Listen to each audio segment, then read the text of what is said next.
வாங்க இந்த விஷயத்த கொஞ்சம் ஆழமா பார்க்கலாம். நம்ம மனசோட திறனை சும்மா ஏதோ சமாளிச்சுட்டு போற ஒரு விஷயமா நினைக்காம, அதை எப்படி நம்ம கட்டுப்பாட்டுல வச்சு ஒரு சூப்பர் கம்ப்யூட்டர் மாதிரி அப்கிரேட் பண்றதுன்னு தான் இப்ப நாம பார்க்க போறோம். உங்க மூளைக்குள்ள ஒரே நேரத்துல 100 டேப் ஓடுற மாதிரி ஃபீல் பண்ணிருக்கீங்களா? நிச்சயமா நம்ம எல்லாருக்குமே இந்த அனுபவம் இருக்கும் இல்லையா? பல வேலைகள், பல யோசனைகள், பல கவலைகள் எல்லாம் ஒன்னா சேர்ந்து நம்மள அப்படியே சோர்வாக்கிடும்.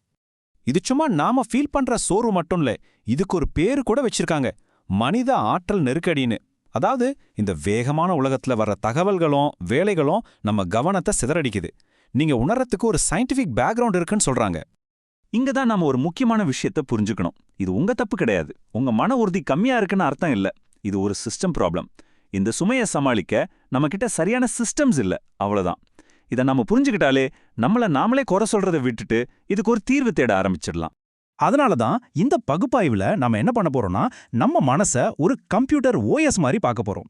அதுக்கு தேவையான சில சூப்பரான அப்கிரேட்ஸை எப்படி இன்ஸ்டால் பண்றதுன்னு ஸ்டெப் பை ஸ்டெப்பா பார்க்க போறோம். ஓகே, நம்மளோட சாஃப்ட்வேர் அப்டேட். நம்ம மனசுல தேவையில்லாம ஓடிக்கிட்டே இருக்கிற அந்த ஓப்பன் டேப்ஸை எப்படி க்ளோஸ் பண்றதுன்னு பார்க்கலாம். அதாவது முடிக்கப்படாத வேலைகள் பத்தின எண்ணங்கள். இது நம்ம மனசோட ரேம முழுசா சாப்பிட்டு நம்மள சோர்வாக்கிடும். சைக்கார்னிக் விளைவு பேர் கொஞ்சம் வித்தியாசமா இருக்குல்ல. இது ஒரு ரஷ்ய உளவியலாளர் கண்டுபிடிச்சது. சிம்பிளா சொல்லணும்னா, நாம முடிச்ச வேலையை விட முடிக்காத வேலை தான் நம்ம மனசுல திரும்ப திரும்ப ஓடிக்கிட்டே இருக்கும், ஒரு மாதிரி டென்ஷனை கிரியேட் பண்ணிட்டே இருக்கும். அதனால தான் நைட்டு தூங்க போகும்போது கூட அச்சச்சோ அந்த மெயிலுக்கு ரிப்ளை பண்ணலையேன்னு தோணும். அப்போ இதுக்கு என்னதான் தீர்வு? ரொம்ப சிம்பிள், ஆனா ரொம்ப பவர்ஃபுல்லான ஒரு டெக்னிக் இருக்கு. ஒவ்வொரு நாளும் வேலை முடியும் போது ஒரு 5 நிமிஷம் ஒதுக்குங்க. இன்னைக்கு வேலைய எங்க விட்டீங்கன்னு தெளிவா எழுதுங்க. நாளைக்கு முதல்ல என்ன செய்ய போறீங்கன்னு முடிவு பண்ணுங்க. இப்படி நீங்க ஒரு பிளான் போட்டு எழுதி வச்சிட்டாலே உங்க மூளை சரி வேலை முடிஞ்சிருச்சுன்னு ரிலாக்ஸ் ஆகிடும். நிம்மதியான தூக்கம் கேரண்டி. டேவிட் ஆலனோட இந்த வார்த்தைகள் எவ்வளோ உண்மையானது பாருங்க. நம்ம மூளைங்கிறது யோசனைகளை உருவாக்குறதுக்கான ஒரு இடம், அதை ஸ்டோர் பண்ணி வைக்கிற குடோன் கிடையாது. நம்மளோட வேலைகள், ஐடியாஸ் எல்லாத்தையும் ஒரு நோட் புக்லயோ இல்ல ஒரு ஆப்லயோ எழுதி வச்சுட்டா நம்ம பிரெயின் பவரை முக்கியமான விஷயங்களுக்கு யூஸ் பண்ணலாம். சரி, அடுத்த அப்கிரேடுக்கு போலாமா? நம்மள சுத்தி இருக்கிற பொருட்களை ஒழுங்கா வச்சுக்கிறதுக்கும் நம்ம மனசுக்கும் என்ன சம்பந்தம்னு நீங்க கேட்கலாம். பெரிய சம்பந்தம் இருக்கு. இது சும்மா பேச்சுக்கு சொல்றதில்ல, இதுக்கு பின்னாடி சயின்ஸ் இருக்கு. சில ஆய்வுகள் என்ன சொல்லுதுன்னா, நம்மள சுத்தி பொருட்கள் களைஞ்சு கிடந்தா நம்ம உடம்புல கார்டிசால், அதாவது ஸ்ட்ரெஸ் ஹார்மோன் அதிகமாகுதான். இதனால தேவையில்லாத எரிச்சல், டென்ஷன், சோர்வு எல்லாம் வரும். ஆனா அதே இடம் நீட்டா ஒழுங்கா இருந்தா நம்ம மனசு அமைதியா ரொம்ப ஃபோக்கஸ்டா இருக்குமா. பாத்தீங்களா எவ்ளோ பெரிய வித்தியாசம்? அடேங்கப்பா, இந்த நம்பரை பாருங்க. சராசரியா அமெரிக்கர்கள் ஒரு வருஷத்துல 2.5 நாள்ல காணாம போன பொருட்களை தேடுறதுல செலவு பண்றாங்களாம். நினைச்சு பாருங்க, அந்த 2.5 நாள்ல நாம எவ்வளவு உருப்படியான வேலையை செஞ்சிருக்கலாம்.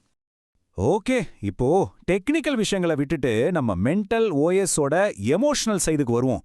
நம்ம உணர்ச்சிகளை எப்படி ஸ்மார்ட்டா ஹேண்டில் பண்றதுன்னு ஒரு சூப்பரான ப்ரோக்ராம் மூலமா தெரிஞ்சுக்கலாம்.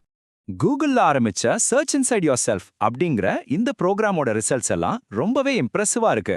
இதுல கலந்துகிட்டவங்கள 89% பேர் தங்களோட ஸ்ட்ரெஸ்ஸ நல்லா குறைக்க முடிஞ்சிருக்குன்னு சொல்றாங்க. 91% பேருக்கு மனசு தெளிவா இருக்குன்னு ஃபீல் பண்ணியிருக்காங்க. இது ரொம்ப முக்கியம். 85% பேர் மத்தவங்களோட நல்லா கனெக்ட் பண்ண முடியுதுன்னு சொல்லியிருக்காங்க. இது வெறும் புள்ளி விவரம் மட்டும் இல்ல. இந்த ப்ரோக்ராம் உண்மையிலேயே ஆயிரக்கணக்கான மக்களோட வாழ்க்கையை மாத்திருக்கு.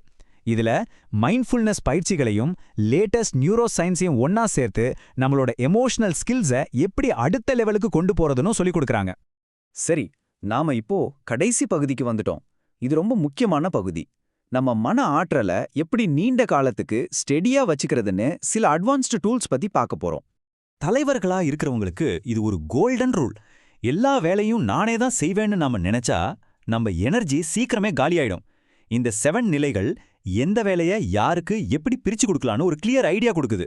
சில வேலைகளை நாமளே முடிவு செஞ்சு சொல்லலாம், சிலதை டீமோட கலந்து பேசலாம், சிலதை முழுசா அவங்க கிட்டே விட்டுறலாம். இப்படி பண்றதுனால நம்மளோட மன ஆற்றல் சேவ் ஆகிறதோட நம்ம டீம் மெம்பர்ஸும் வளருவாங்க. இந்த கடைசி பாயிண்ட் ரொம்ப ரொம்ப முக்கியம். மன அமைதினா எப்பவுமே பாசிட்டிவா நல்லதே நடக்கும்னு சொல்றது கிடையாது. அதுக்கு பேரு டாக்ஸிக் பாசிட்டிவிட்டி, அதாவது பிரச்சனைய மூடி மறைக்கிறது. ஆனா யதார்த்தமான நம்பிக்கைங்கிறது, ஆமா பிரச்சனை இருக்கு, ஆனா ஒரு பிளான் போட்டு இதை சரி பண்ணிடலான்னு நம்புறது. இந்த ரெண்டுக்கும் பெரிய வித்தியாசம் இருக்கு. சரி, இந்த பகுப்பாய்வை இந்த கேள்வியோட முடிக்கலாம்.